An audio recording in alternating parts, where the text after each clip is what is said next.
Oke, saya akan mulai untuk kehamilan dengan mola dulu ya. Ini kita cross check dulu ya. Ya, apakah sudah terlihat? Sudah, Dok.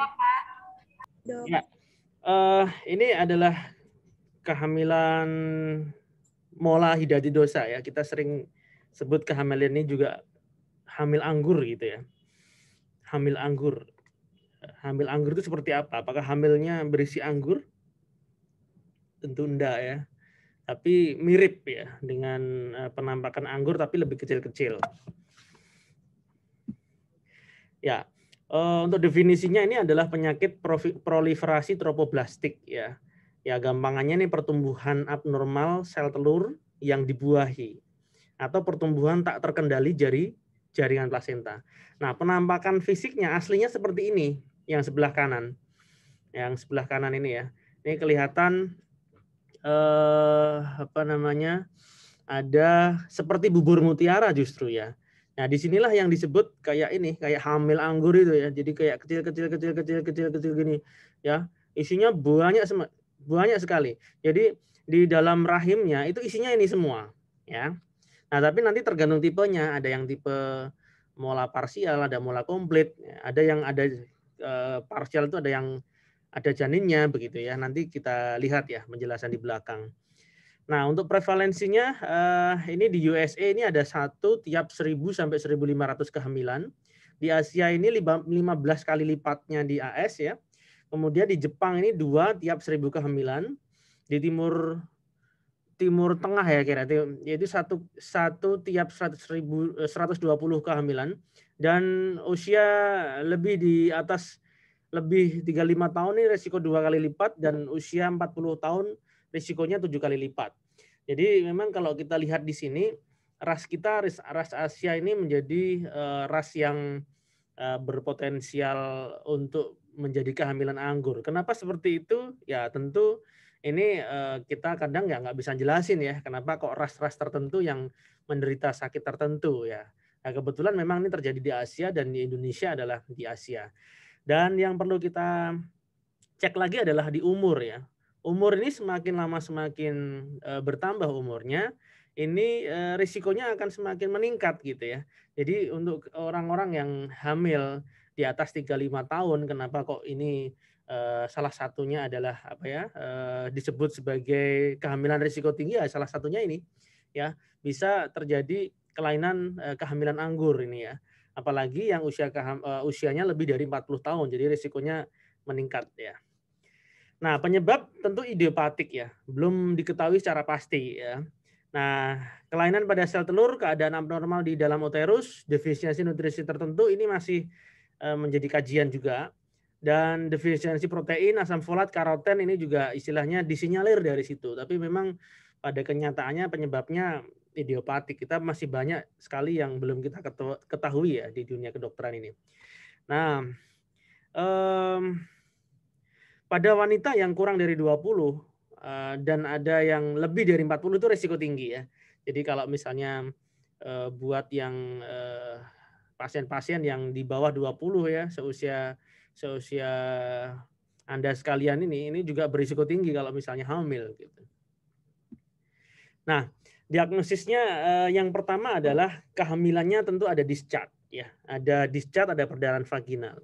Nah, kalau kita cek itu ya dengan kehamilan muda, ini pada kehamilan muda nih ya, kehamilan muda trimester 1 dengan discharge atau perdarahan vaginal, tentu yang terjadi nggak cuman ini aja, nggak cuman mola saja ya.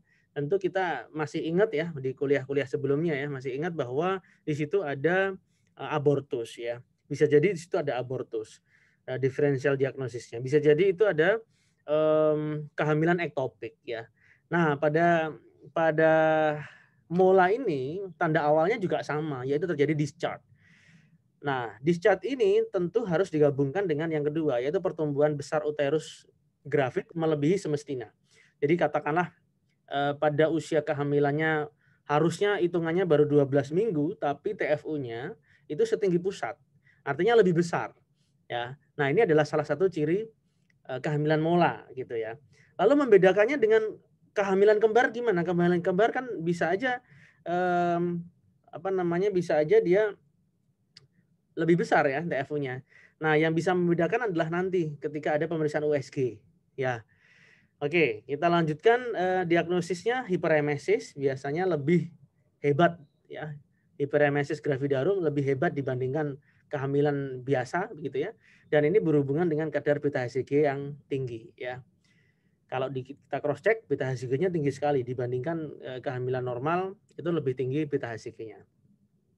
Tanda gejalanya satu perdarahan trimester 1 ya seperti yang saya sebutkan tadi. Yang kedua uterus gravid ini membesar melebihi ukuran semestinya, hiperemesis gravidarum dan diagnosisnya dengan USG ya. Nah, yang di bawah ini ada mungkin ya, ada kemungkinan tanda dan gejala tekanan darahnya naik, ovarium besar dan proteinuri. Nah, pada pemeriksaan USG selain pada rahim yang nampak seperti gambaran sarang lebah, ini ada tampak pembesaran ovarium ya seperti ini ya. Ovariumnya ini ada semacam kista, namanya kista lutein ya. Kista lutein ini biasanya berhubungan dengan kadar beta HCG yang tinggi ya. Nah, kistanya ini bisa lebih dari 6 cm ditegakkan dengan USG dan ada nyeri pelvic pain dan ada rasa tertekan begitu ya. Dan kista ini sangat berisiko terjadinya torsi ya. Torsi itu muntir ya. Muntir. Nah, ini sebagai respon terhadap kadar beta HCG yang melebihi normal dan ini bisa normal kembali, bisa regresi spontan setelah adanya evakuasi jaringan mola. Jadi molanya diambil ya kistanya hilang gitu ya. Dan lebih sering pada mola komplit ini akan terjadi kista lutein seperti ini. Nah, di mola ini bisa terjadi gejala hipertiroidisme. Nah, ini yang artinya yang perlu diwaspadai. Kenapa? Karena hormon HCG pada mola ini kan tinggi sekali nih naiknya. Ini merupakan hormon polipeptide yang memiliki strukturnya menyerupai hormon TSH. Jadi hormon HCG ini memang menyerupai hormon TSH, thyroid stimulating hormone. Jadi dia kalau tinggi otomatis TSH-nya tinggi. Kalau TSH-nya tinggi maka hormon ini akan menstimulasi timbulnya tiroid gitu ya, timbulnya hormon-hormon tiroid. Sehingga ada tanda-tanda klinis di situ ada nadi cepat, gelisah, cemas, heat intolerance ya, unexplained weight loss. Jadi drastis turun berat badannya, kemudian tremor ya, kulit terasa lebih hangat dan lebih keringat, bahkan bisa terjadi thyroid storm. Jadi badai tiroid. Dan kalau misalnya terjadi thyroid storm inilah yang membahayakan karena ini mengancam nyawa. Ini ya mengancam nyawa ya. Krisis tiroid ya merupakan eksaserbasi akut dari semua gejala tirotoksikosis yang berat sehingga dapat mengancam kehidupan penderita ya. Demam tinggi, flushing, hiperhidrosis, takikardi hebat, atrial fibrilasi sampai payah jantung, agitasi gelisah, delirium sampai koma, dan gejala-gejala saluran cerna berupa mual, muntah, diare, dan ikterus. Jadi kalau misalnya sampai ini ya.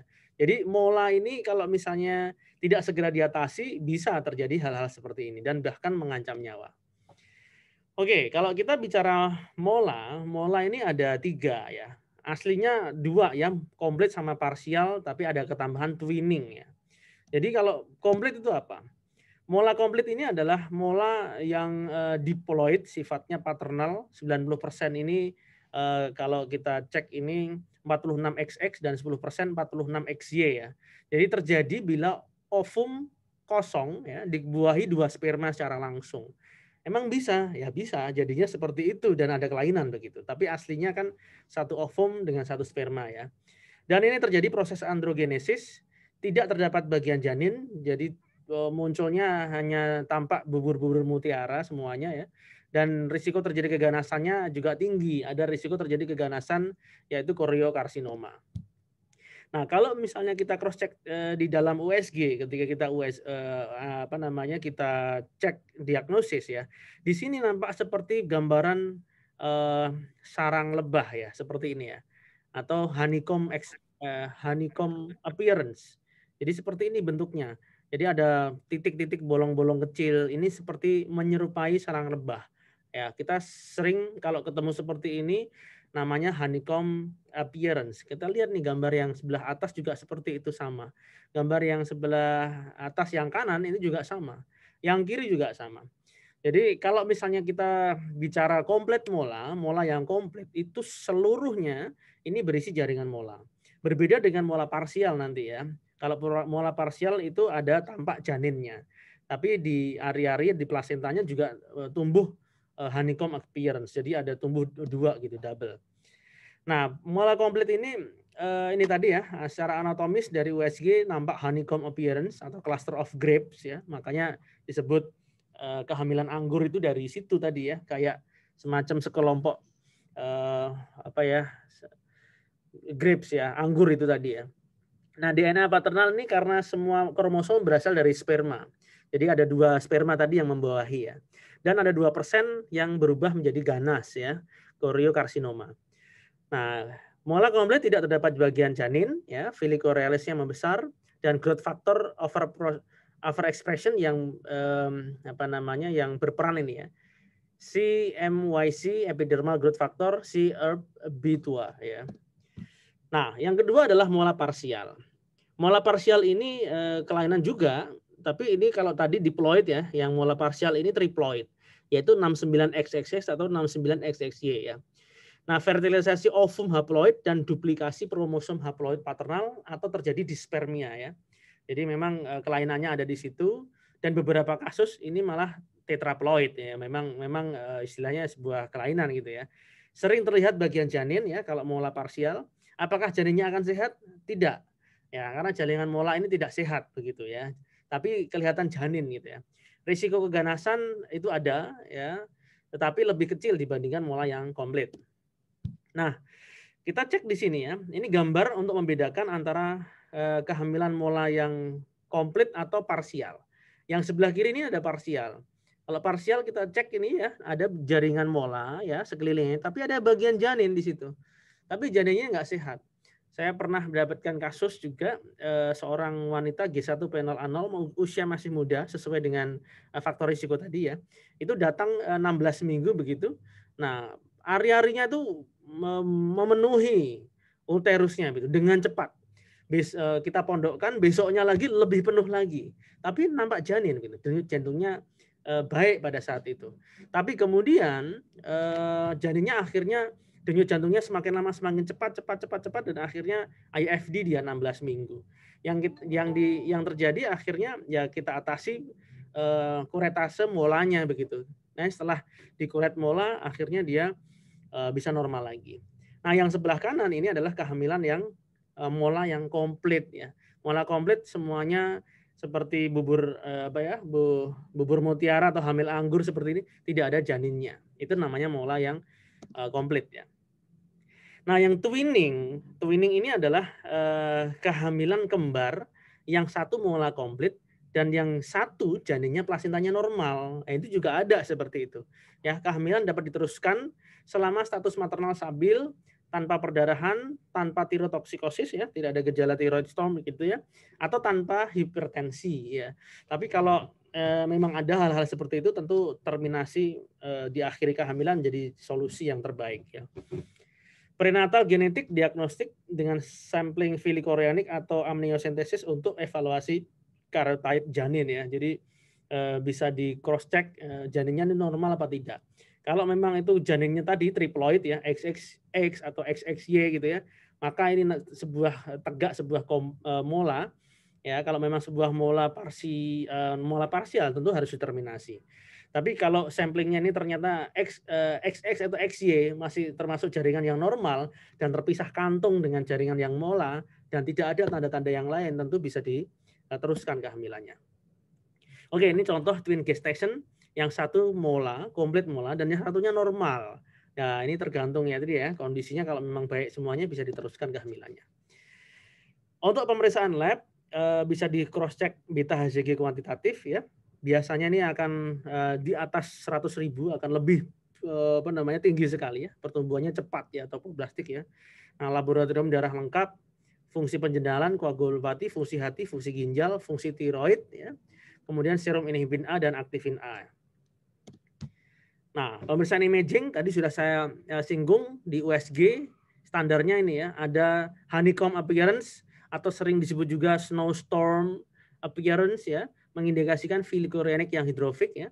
Pada USG resolusi tinggi, massa intrauterin dengan kista yang kecil nih. Kadang itu ada kista lutein ya. Kalau di sini pas nggak kelihatan. Tapi di sini kita bisa cek gambar-gambar yang ada sarang-sarang lebah seperti itu ya. Nah, pada ronsen torak itu kalau memang kondisinya lanjut dan dia bisa masuk ke dalam kondisi ganas, itu tampak metastasis tumor tromboblastik yang maligna. Tata laksananya satu, untuk stabilisasi keadaan umum pasien ya. Kalau misalnya memang ada anemia maka harus ditransfusi, kalau ada koagulopati koreksi ya, kalau ada hipertensi ditata laksana. Ya. Kemudian diakhiri kehamilannya ya, diinduksi ya. Disarankan tidak menggunakan prostaglandin atau oksitosin ya, karena risiko perdarahannya bisa banyak sekali dan bisa jatuh dalam kondisi shock ya. Dan kalau kita tidak siap ya akhirnya taruhannya nyawa pasien ya. Dan sequel malignan juga ada begitu. Lalu induksinya dengan apa? Ya, diinduksinya bisa dengan mekanik ya, bisa dengan mekanik. Contoh misalnya dengan balon kateter atau dengan batang laminaria, itu lebih aman ya, lebih safe ya. Kemudian perlu diberikan oksitosin intravena, dimulai saat dilatasi serviks, dilanjutkan sampai postcored ya. Bisa ditambahkan urotonik yang lain. Bila terjadi distress respirasi saat operasi karena embolisasi tromboblastik ya, karena risikonya bisa pasien ini bisa terjadi embolisasi ya, gagal jantung akibat anemia atau overload cairan iatrogenik, ventilasi bantuan dan monitoring ketat ya. Tata laksananya evakuasi isi kavum-puteri segera setelah diagnosis tegak ya. Jadi harus dievakuasi, bisa dengan kuret surgical atau suction kuret ya. Suction kuret itu berarti kuretnya dengan mesin suction begitu, dimasukin alat begitu terus untuk kuret. Dan ini perlu di follow up kadar beta HCG-nya sampai harus tidak terdeteksi. Ya, tidak boleh terdeteksi beta HCG lagi ya. Kalau masih ada terdeteksi, artinya ada mola-mola yang invasif atau metastatik, ini perlu diberikan kemoterapi namanya MTX ya. MTX itu methotrexate ya. Dan respon hampir 100%. Ya. Tidak hamil sebelum 1 tahun ya, disarankan tidak hamil sebelum 1 tahun. Jadi kalau misalnya ada pasien tanya kapan saya boleh hamil lagi, 1 tahun lagi begitu ya, maka disarankan KB ya. Dan kemungkinan hamil mula lagi bisa sampai 10 kali lipat ya. Jadi sudah pernah hamil, kemudian hamil berikutnya ada potensi terjadi mula lagi. Oke, ini pemeriksaan beta HCG-nya 48 jam setelah evakuasi ya. Setelah itu tiap 2 minggu sampai dengan kadar reference ya, sampai habis ya, sampai 0 gitu ya, sampai mendekati 0 ya. Kadar harus menurun, tidak boleh naik ya. Setelah kadar tak terdeteksi, diulang setiap bulan selama 1 tahun. Kalau kemudian 1 tahun memang tidak terdeteksi terus, berarti sudah sembuh dan bisa hamil lagi ya. Jika terjadi perkenaikan beta HCG, ini perlu dicek rongsen torak dan pemeriksaan ginekologi untuk early detection dari metastasis. Karena memang mola ini tadi ya 2% bisa berubah menjadi mola yang ganas gitu ya. Sehingga harus di cross check kemungkinan metastasisnya. Komplikasi ini bisa perforasi uterus saat kuretase ya. Maka bisa di cross check kalau terjadi perforasi bisa diatasi juga dengan laparoskopi begitu. Perdarahan saat evakuasi ya, maka perlu diberikan uterotonik dan persiapan darah, dan penyakit tromboblast ganas ya, monitoring HCG kuantitatif 1 tahun sampai dengan negatif ya. Saya kira bukan 20%, ini 2% ya. Jaringan mola mengeluarkan faktor yang mempunyai aktivitas fibrinolisis, maka perlu di screening di IC. Prognosis lebih dari 80% mola ini jinak ya. Jadi termasuk baik ya prognosisnya, asalkan penanganannya baik, asalkan diagnosisnya benar dan manajemennya baik. Outcome biasanya baik ya, tapi perlu di follow up ya. Yang sering menjadi kesusahan karena tadi ya follow up-nya kan beta HCG tiap bulan sekali ya, bahkan awal-awal itu bisa tiap minggu gitu ya. Yang menjadi problemnya adalah biaya ya. Biaya dicek untuk beta HCG itu tidak bisa ditanggung BPJS ya, nggak bisa ditanggung pembiayaan sekarang. Jadi memang harus ngecek sendiri, harus pasien-pasien yang memang mendapatkan diagnosis mola setelah kuret ini harus merogoh kocek lebih dalam ya untuk cross check ini. Dan kadang banyak yang tidak mampu ya, terus akhirnya terkadang ada yang lost follow up ya, lost follow up akhirnya datang-datang ada perdarahan lagi, itu bisa aja terjadi begitu. Nah, penggunaan kontrasepsi untuk mencegah kehamilan 6 sampai 12 bulan ini penting ya, karena memang diminta untuk hamil lagi 1 tahun ya, dan 10 sampai 15% bisa berkembang menjadi mola invasif, menembus dinding uterus, dan ini bisa perdarahan dan komplikasi lainnya. 2 hingga 3% bisa berkembang menjadi chorea ya, non-spreading cancer, ada 90% survive, bisa mempertahankan kemampuan reproduksi. Yang untuk yang metastatic cancer 75 sampai 85% bisa remisi ya. Bisa baik ya, tetapi kemampuan reproduksinya kadang ada yang hilang. Baik, oke, itu diskusi kita terkait dengan mola hidatidrosa atau hamil anggur ya. Silahkan kalau misalnya ada pertanyaan ya. Nanti ini kebetulan sekaligus saya rekam, jadi nanti kalau misalnya untuk belajar lagi tentang mola ini nanti bisa dicek di YouTube ya. Oke, silahkan kalau ada pertanyaan, boleh tentang mola ini, boleh tentang kuliah-kuliah yang sebelumnya ya. Ini ada yang raise hand, Mbak Meita ya. Silakan Mbak Meita. Iya dok, saya izin bertanya dok. Untuk kehamilan mola sendiri, kira-kira ada gak sih dok pencegahannya? Kan ini karena kelainan pada sel telur.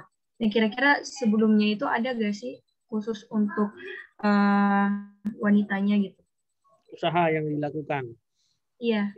Karena penyebabnya itu adalah idiopatik ya. Sebenarnya idiopatik itu nggak ngerti ya. Maka kita jadi sulit. Ya, kita nggak bisa memberikan edukasi bahwa oh cegah ini cegah itu dan sebagainya. Cuman memang tadi ada beberapa yang disinyalir merupakan penyebab ya. Masih ingat tadi ada beberapa kekurangan itu ya. Ada defisiensi protein, ada defisiensi asam folat, karoten ya kan. Terus kemudian ada yaitu nutrisi-nutrisi tertentu itu paling enggak kita bisa lakukan pemberian ya sebelum dia akhirnya hamil. Ya, jadi itu usaha-usaha yang memang bisa dilakukan. Tapi terlebih lagi majority memang idiopatik ya. Kalau idiopatik ya sudah memang nggak ada yang bisa kita lakukan lebih banyak ya selain tadi memperbaiki makanan-makanan yang ada. Saya kira gitu ya Mbak Meita. Oke, baik, terima kasih dok. Sama-sama. Ada lagi, silakan. Mbak Tut Mama. Iya dok, saya dok. Kan tadi kan ini kan dok ada yang dia itu sebagiannya mola tapi plasentanya masih ada yang utuh gitu kan dok. Nah itu kan masih bisa dipertahankan. Nah tentu ada dampak buruknya nggak sih dok dalam sama perkembangan janinnya gitu? Ya, oke. Terima kasih pertanyaannya bagus juga. Jadi kalau itu sudah positif mola, artinya tadi ada bagian yang ada janinnya ya, itu artinya bagian mola yang parsial. Kalau memang dia mola parsial, biasanya rata-rata ya semuanya lah saya kira itu tidak bisa bertahan, janinnya nggak bisa bertahan. Ya, jadi kalau janinnya nggak bisa bertahan ya dia terjadi IUFD atau katakanlah kalau misalnya usianya masih trimester 1 ya istilahnya dia akan ya bayinya nggak bisa bertahan begitu dan kita harus terjadi abortus ya kita harus melakukan pengeluaran atau evakuasi begitu. Tapi kalau yang dibicarakan adalah twinning gestation ya dengan biasanya ini terjadi pada dichorion di amnion ya. Kalau masih ingat di kuliah di Gemelli kalau saya pernah cek ya atau cross check nanti di video di YouTube ya. Itu satu itu berbeda, satu lagi kantong itu memang dia berisi jaringan mola, tapi satu lagi memang jaringan yang sehat dengan plasenta yang normal. Jadi itu berbeda gitu ya. Nah, kalau memang itu akhirnya yang disebut adalah twinning tadi kembali lagi, kalau semuanya baik, kondisi ibunya nggak ada hipertensi, nggak ada mual muntah berlebihan, nggak ada masalah dan janinnya juga normal, berarti artinya itu bisa diteruskan. Ya. Tapi kalau yang memang positif mola tadi ya, mola parsial dengan janinnya itu biasanya dia nggak bisa bertahan itu.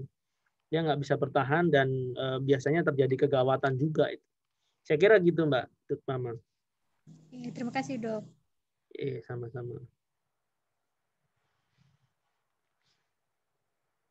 Silakan. Kalau ada lagi boleh di kolom chat ya. Dokter izin bertanya. Ya. Siapa nih? Rarania dokter. Oke, silakan Mbak. Apakah semua jenis kehamilan mola itu dilakukan tindakan kuret? Mbak Rarania. Oke, Rarania Tilana. Apakah semua jenis kehamilan mola dilakukan kuret? Ya, untuk manajemen pertama, ya, dievakuasi. Dievakuasi itu artinya diambil. Kalau jaringan molanya nggak diambil, maka dia akan semakin membesar, Mbak. Ya, jadi karena pertumbuhan dari jaringan mola ini cepat sekali, tok cepat sekali. Ya, istilahnya kenapa akhirnya kok rahimnya lebih besar dibandingkan usia kehamilan karena pertumbuhannya sangat cepat sekali. Nah, pertumbuhan sangat cepat sekali ini tentu harus di stop, ya kan? Stopnya gimana? Evakuasi. Ya, stopnya evakuasi dengan cara apa? Evakuasi dengan kuret. Ya, kuretnya tadi bisa dua ya, kuret dengan alat-alat kuret yang klasik ya, atau dengan suction kuret. Nah, kemudian setelah dievakuasi, baru di cross check dengan beta HCG. Ya, beta HCG-nya kalau udah dikuret, tentunya akan turun drastis. Ya, apakah kuretnya cukup sekali? Biasanya kalau yang pakai suction cukup sekali bisa. Tapi yang pakai alat-alat yang klasik ya dengan kuret itu bisa kuretnya 2 kali, bahkan ada yang kuret sampai 3 kali.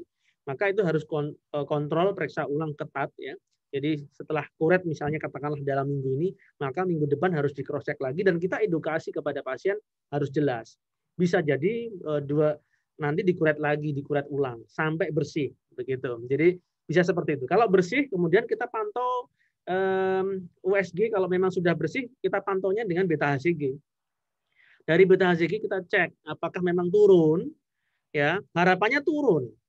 Kalau turun selesai urusannya, ya di cross check dulu setiap sampai setahun turun terus, oke, berarti baik dan tahun depan bisa hamil lagi. Tapi kalau misalnya katakanlah turun terus kemudian naik ya, dia naik lagi. Nah ini ada tanda-tanda yang namanya jangan-jangan ini curiga yang ganas gitu. Yang jenis yang ganas, yang 2% tadi ya. Nah, maka kita sebut sebagai GTD, gestational trophoblastic disease. Ya. Ini GTD. Nah, GTD ini nanti ada scoringnya, dinilai. Berarti kalau ini udah masuk kriteria GTD, dinilai nih. Ada skornya. Skornya ada beberapa macam yang perlu diskor begitu ya. Nanti ada 2 klasifikasi apakah GTD ini termasuk low risk atau high risk gitu ya. Nah, kalau memang sudah masuk ke dalam GTD, maka dua-duanya ini perlu dilakukan terapi namanya kemoterapi tadi ya. Nah, obatnya tergantung apakah dia low risk atau high risk itu obatnya berbeda. Ya. Tapi saya kira itu adalah yang pertama adalah evakuasi ya. Jadi kalau misalnya yang pertama langsung di kemo, saya kira nggak tepat juga. Begitu ya, Mbak Rara, Nia. Baik Pak, terima kasih Pak. Ya, sama-sama. Ada lagi? Boleh di kolom chat ya. Izin bertanya dok. Mbak Frida. Nggih dok. Saya izin bertanya, kan tadi di PPT katanya ditunda kehamilan selama 1 tahun dan disarankan menggunakan KB. Nah, ya. KB-nya itu apakah boleh terserah dari ibunya atau mungkin disarankan gitu dok? Bagaimana? Ya, oke. Untuk KB yang disarankan sebenarnya ini ya, katakanlah yang tidak mempengaruhi kondisi yang ada di dalam rahim. Contoh misalnya IUD. Di situ padahal ada mola. Mola itu kan bisa flag-flag ya. Nah, kalau ada IUD itu juga flag-flag. Jadi kalau misalnya dua-duanya ini dipasang, itu kita jadi bias. Apakah flag ini karena mola atau flagnya ini karena KB IUD-nya, maka sebaiknya memang tidak IUD. Jadi ya caranya apa? Boleh KB-nya itu katakanlah suntik, injeksi, atau katakanlah pil, atau bahkan kondom. Itu boleh disarankan seperti itu. Jadi supaya apa? Supaya tidak terjadi bias ya, gitu ya. Jadi sarannya seperti itu ya, Mbak Frida. Iya dok, terima kasih. Sama-sama. Ada yang raise hand ya? Nah, Saya dok. silahkan Mbak siapa?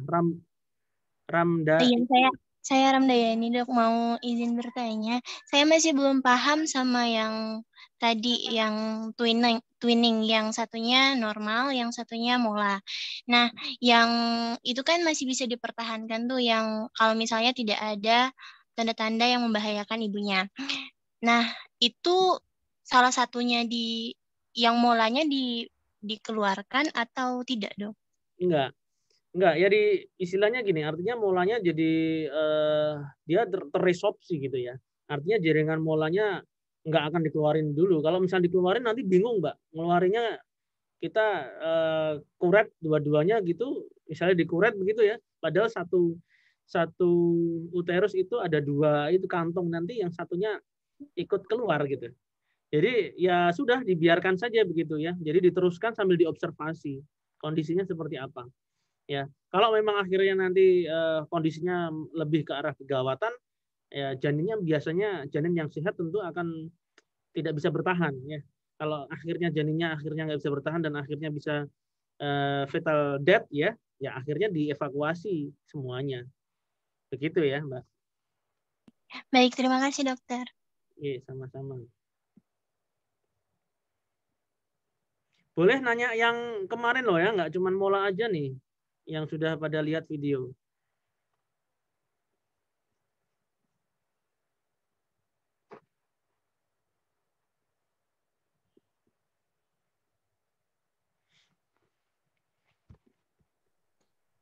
Dok, saya izin bertanya kembali dok.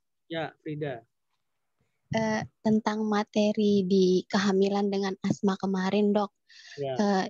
Jika ibu hamil dengan penderita asma itu apakah akan berdampak pada suplai oksigen dan pertumbuhan janinnya dok? Dan jika hal itu terjadi apakah bisa menyebabkan bayi lahir prematur? Ya, pertanyaannya bagus. Jadi kalau memang dia ada asma itu kan ada tingkatannya ya. Ada asma intermittent, ada asma persisten, artinya persisten dengan gejala ringan, sedang, dan berat begitu ya. Semakin lama semakin berat. Tentu itu ada efeknya, Pak. Ya, ada efeknya di dalam kehamilan. Yang jelas efeknya pertumbuhan janinnya jadi tidak bisa baik ya. Ya sering terjadi IUGR ya, intrauterine growth restriction ya. Itu sering seperti itu. Berat badannya lahir bisa rendah dan bisa terjadi itu tadi, memang betul bisa terjadi prematur ya, prematuritas, dan bisa terjadi juga risiko terjadinya hipertensi atau katakanlah preeklamsia. Jadi lalu pengatasannya bagaimana ya?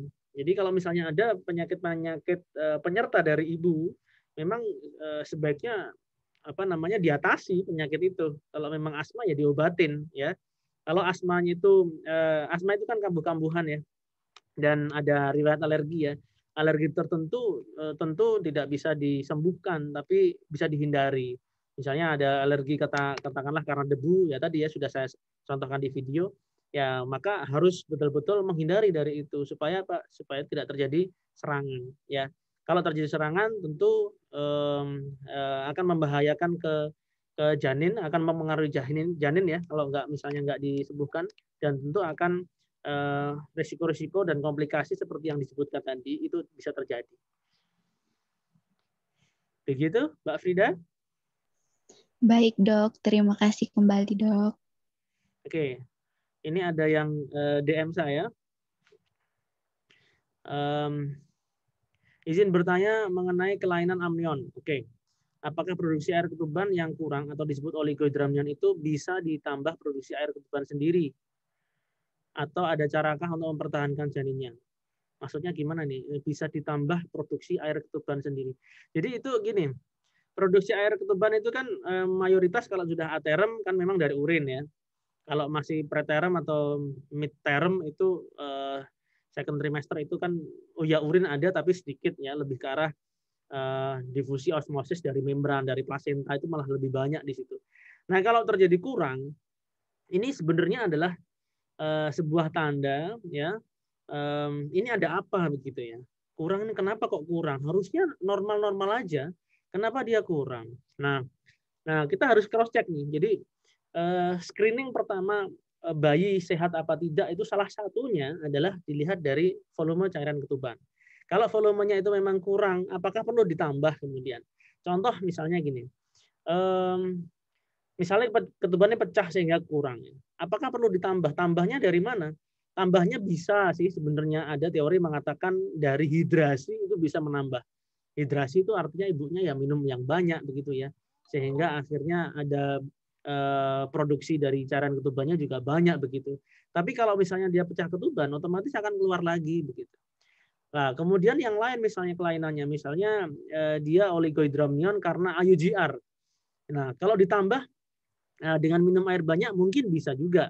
Tapi kalau memang dia akhirnya terjadi IUGR, restriksi, tidak segera diobati penyebabnya, tentu akan kejadian itu keseimbangannya akan sama lagi begitu. Jadi ada lagi sih sebenarnya penambahan air ketuban karena oligohidramnion itu bisa yang namanya amnio infusion ya. Jadi amnionnya dikasih infus, dikasih memang diisi begitu ya. Tapi kembali lagi ketika nanti kelainannya itu apa begitu ya, maka contoh misalnya ini agenesis atau obstruksi dari saluran urin ya, dikasih amnion, oke, tentu nggak begitu banyak membaik karena memang amnion itu akhirnya akan diserap lagi oleh mulut begitu ya, sehingga akhirnya yang nggak banyak berbeda begitu. Jadi itu jawaban saya. Jadi kalau memang usaha yang bisa dilakukan untuk misalnya menambah ya satu hidrasi ya, kita bisa sarankan pasien untuk minum yang air putih yang banyak, atau walaupun itu tidak bisa memberikan hasil yang signifikan yang menjanjikan juga, tapi at least ada teori yang mengatakan itu. Begitu ya. Yang nanya DM saya kira nggak usah saya sebutkan namanya, mungkin malu-malu ya ini ya. Ada lagi nih DM lagi. Izin bertanya terkait kehamilan dengan asma. Dalam video dijelaskan bahwa penanganan segera harus diberikan infus RL atau NaCl. Fungsi pemberian cairan itu sendiri apa nggih, Dok? Dan apakah pemberian NaCl tidak malah menimbulkan gejala baru pada ibu seperti edem? Ya, betul. Jadi saya kira untuk penanganan yang asma, untuk RL itu sebagai support aja. Ya, sebagai support ya. Jadi bukan untuk resusitasi, bukan. Sebagai support, jika apa? Jika IV line, ya, jika dia butuh jalur untuk IV line. Kadang obat-obatan yang memang akhirnya dimakan atau diminum ya, itu kan obat-obatan yang berupa tablet atau spray begitu ya. Tapi kalau dia masuk ke rumah sakit, tentu kan obat-obatan yang bisa dimungkinkan itu obat-obatan yang membutuhkan jalur intravena. Fungsinya hanya itu sebenarnya. Dan bukan untuk loading, bukan untuk infus ya, bukan untuk resusitasi. Ya, jadi bukan tetesannya ya tidak dibuat tetesan yang diguyur gitu ya. Tetesan yang tinggi itu kan tentu betul bisa menyebabkan udem paru, tapi tetesannya tetesan yang lini ya. Saya kira infus ini hanya untuk IV line ya, untuk mendapatkan jalur intravena sehingga ketika dibutuhkan obat-obatan emergensi yang obat-obatan injeksi, maka dia mudah ya mendapatkannya. Saya kira itu jawaban saya. Terus pertanyaan berikutnya. Nah, nih, kalau yang ini kan umum nih. Saya baca nih Rarania ya. Oke, maaf keluar topik, Dok. Jenis tindakan apa yang harus dilakukan jika ibu hamil mengalami gangguan tidur yang disebut dengan sleep apnea? Oke, ini di luar topik sekali ya. Kalau sleep apnea harus di cross check nih ya. Jadi biasanya karena memang gangguan tidur ataukah misalnya katakanlah dia posisi tidurnya seperti apa begitu ya. Apakah kemudian ibunya apakah ibunya ada infeksi tertentu di daerah orofaring dan sebagainya begitu ya. Jadi itu saya kira bisa kalau saya sendiri objin dengan adanya sleep apnea atau misalnya ada gangguan yang terkait itu, gangguan nafas, itu saya bisa konsultasikan dengan teman sejawat dari spesialis THT ya. Nanti bisa di cross check nih, ada apa nih kalau misalnya terjadi gangguan tersebut ya. Dan saya nggak bisa komentar banyak terkait itu, karena kalau memang akhirnya dia sleep apnea ada gangguan di daerah sana ya, saya akan konsultasikan juga ke ke teman sejawat THT ya, Rarania ya. Mbak Atin, jika ibu hamil mempunyai riwayat sakit asma, apakah anaknya bisa terkena asma seperti ibunya? Ya, asma dalam artian ini kan ada reaksi hipersensitivitas tipe 1. Jadi ada atopik ya, ada alergi gitu ya. Nah, riwayat alergi ini, reaksi hipersensitivitas ini itu menurun. Memang menurun ya. Jadi nggak bisa dihilangin itu, sudah turun menurun begitu. Nah, turun menurunnya ini berarti kemana? Ke anaknya tentunya ya. Bisa. Bahkan nggak cuma ke anaknya, dia bisa nurun sampai ke cucunya juga bisa. Ya, karena riwayat atopik ini ya asma ya, istilahnya nggak ada obatnya, tapi memang darahnya memang seperti itu. Kalau misalnya cross check ya. Nah, asma kalau misalnya pasien punya asma, kita harus cross check dulu nih. Siapa dari orang tua yang kena gitu ya. Tentu ada. Ya, tentu ada. Dan riwayat-riwayat seperti itu harus didokumentasikan dengan baik ya, saya kira, supaya tahu kalau misalnya pasien asma anaknya nanti bisa ada potensi itu, kalau misalnya ada sesek otomatis kemungkinan jangan-jangan ini adalah riwayat atopi atau asma itu sendiri yang menyerang, yang diturunkan dari ibunya. Bisa ya jawabannya ya. Oke, terima kasih pertanyaannya Mbak Atin ya. Mbak Purwaningsih sekarang. Ibu hamil yang mengalami gangguan jantung bawaan, apakah bayi akan memiliki masalah yang serupa? Ya, ini jawabannya juga sama ya. Kalau dia mempunyai jantung bawaan, karena memang ada beberapa penyakit yang genetis kan, jantung bawaan itu kan genetis juga gitu ya. Maka dia ada sepersekian persen yang memang akhirnya menurun ke anaknya. Maka pada ibu-ibu yang mempunyai penyakit jantung bawaan, kita dokter ketika mau melakukan ANC, melakukan USG, itu kita juga screening apakah ada jantung bawaan, ya, apakah ada memang penyakit jantung pada janinnya, itu wajib di screening ya, karena memang nurun seperti itu. Kenapa? Ya biar tahu nanti ketika nanti lahiran, berarti lahirannya tentu nggak bisa di PPK 1, PPK 2, apalagi udah punya penyakit jantung ya, tentu PPK 3. Nah, PPK 3 itu nanti kita bisa kerjasama dengan spesialis anak yang konsultan jantung anak. Ya, tentunya seperti itu. Jadi artinya untuk mempersiapkan itu juga. Dan itu bisa terjadi. Jadi kalau misalnya kelainannya ibunya apa, itu bisa mirip. Yang enggak aja bisa, contoh misalnya DM ya. DM itu ibunya tekanan darahnya tinggi, kemudian minum obat-obatan. Nah, bayinya juga bisa seperti itu, malah kebalikannya. Bisa hipoglikemia. Dan bisa kelainan jantung juga. Maka juga perlu di screening ya. Saya kira begitu jawaban saya. Mbak Fakhrunisa ya.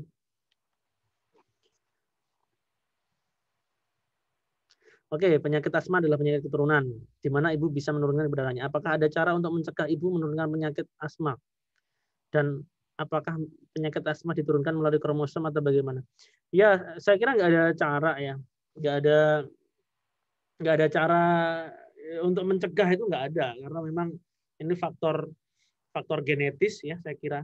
Dan melalui kromosom, apakah melalui kromosom ya genetis itu sendiri ya. Kalau kita bicara genetis tentu mesti ada lokus dari kromosom mana yang bertanggung jawab, dan itu apakah mungkin harus dilakukan tindakan-tindakan pada kromosomal itu ya, saya kira nggak ada teknologi sampai sekarang ya, belum ada ya. Jadi kalau memang akhirnya ada ibu-ibu yang punya penyakit asma, ya maka garis keturunannya ke bawah-bawah tentu ada risiko untuk itu. Ada pertanyaan lagi, Mbak Tut Mamah ya. Ya, DM ya. Ya, ibu dengan DM gestasional perlu dilakukan screening setiap 3 tahun. Pertanyaan saya, apakah DM gestasional itu bisa berkelanjutan? Dan jika memiliki riwayat DM gestasional, apakah ketika hamil lagi juga bisa mengidap? Ya. Apakah bisa berkelanjutan? Bisa. Jawabannya bisa. Apakah bisa tidak berkelanjutan? Bisa juga. Ya. Tergantung apa? Tergantung dari pola makan dan sifat dari penyakit itu sendiri. Tapi rata-rata untuk yang DM gestasional, karena memang dia munculnya adalah pada saat gestasi, pada saat hamil, terjadi intoleransi karbohidrat pada saat hamil, biasanya rata-rata mayoritas kebanyakan yang dia sudah melahirkan itu dia akan kembali lagi, ya. Tapi dengan catatan juga pola makan, pola pola aktivitas itu juga harus diedukasikan dengan baik, ya.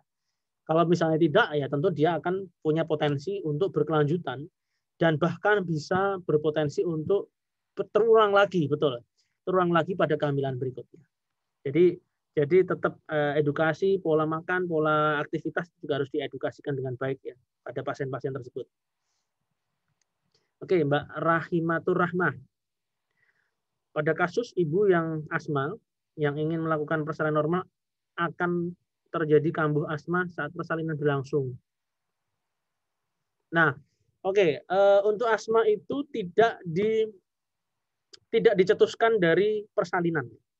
Tidak.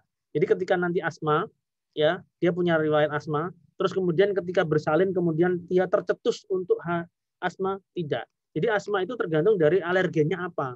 Jadi bukan dicetuskan oleh persalinannya itu sendiri.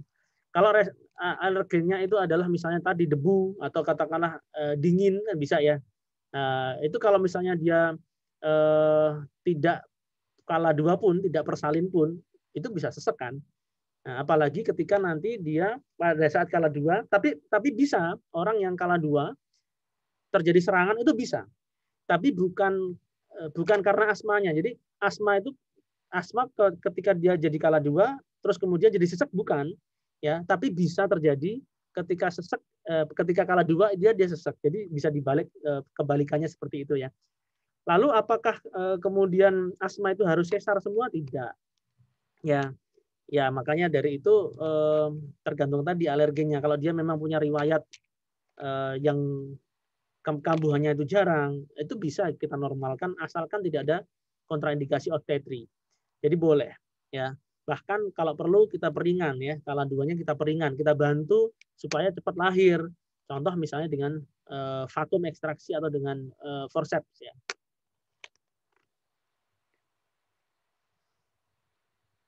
Oke, saya kira itu sudah terjawab semua ya. Ada lagi yang mau bertanya?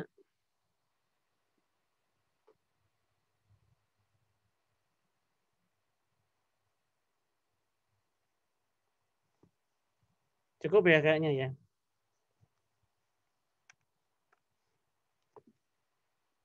Oke, sudah nggak ada lagi. Saya hitung sampai 5. 5, 4. Boleh raise hand? 3, 2, 1. Oke. Oke, kalau memang sudah dirasa cukup ya, ini nanti rekamannya juga akan saya upload di YouTube ya. Semoga bisa mempelajari lagi ya, khususnya di Mola, karena memang Mola saya belum bikin video ya, jadi langsung di sana aja. Terus nanti kalau misalnya memang masih ada pertanyaan-pertanyaan, boleh silahkan nanti diajukan aja, boleh di komennya itu atau mungkin di DM di Instagram juga boleh. Oke, sekian dari saya, semoga bermanfaat. Wassalamualaikum warahmatullahi wabarakatuh.